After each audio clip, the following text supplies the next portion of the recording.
There is a storm looming over green and pleasant lands. Crises in cost and housing have crippled millions. The lingering effects of COVID-19 on the economy, the disruption to supply chains caused by the war in Ukraine, are two key factors contributing to the UK's record-breaking rate of inflation, peaking at 11.1% in October 2022. As inflation soars, the price of everyday necessities follows, and our money is worth a lot less. Yet still, energy price caps continue to be lifted constantly.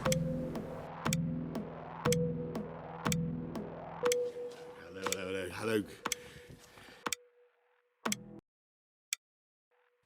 Just this year alone, the price of a home in the UK has soared by an average of 9.8% to £278,000, which is £24,000 higher than this time last year.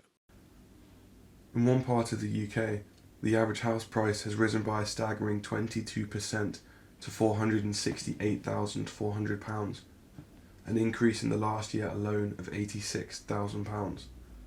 Despite this, average income here sits below the national average. This is Bournemouth.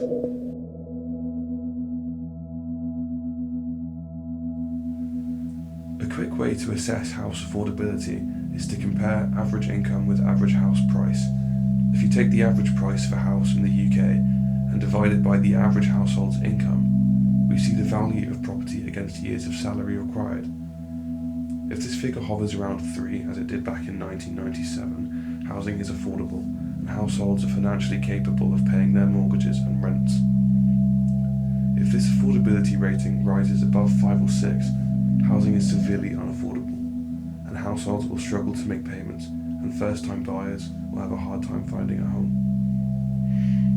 In 2022, the figures are shocking.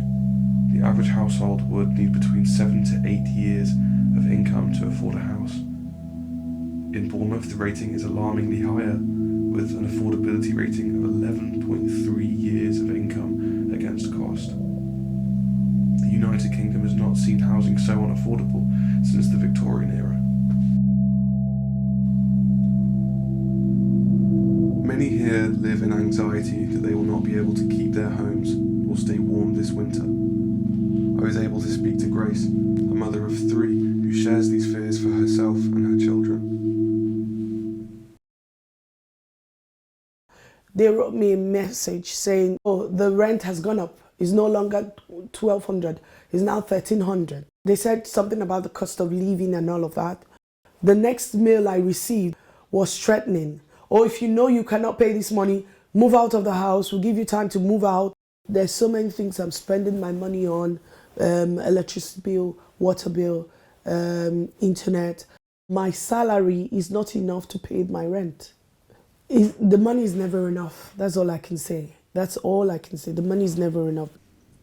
One of the biggest issues in Bournemouth is a need for more housing. The council have outlined a need for upwards of 1,600 new homes each year. Bournemouth, however, has among the highest number and value in vacant houses outside London.